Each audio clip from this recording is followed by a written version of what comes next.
Hold up to! Akin ang pera mo! Hindi mo pwedeng gawin sa akin to! Bakit? Hindi mo ba ako kilala? Isa akong politiko. Ha? Kung ganun, akin ang pera namin!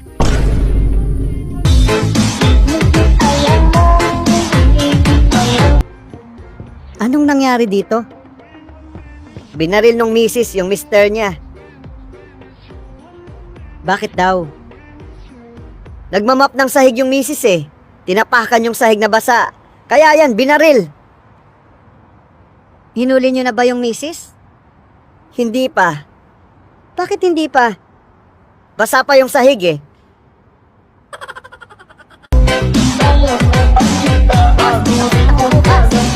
Bakit? Nakakabasa ako ng future. Magkakasakit ako bukas. Talaga? Parehas pala tayo. Nakakabasa din ako ng future. Ganon ka rin? Anong nababasa mo sa future? Masisisante ka raw bukas. Ay, boss! Magaling na ako bukas.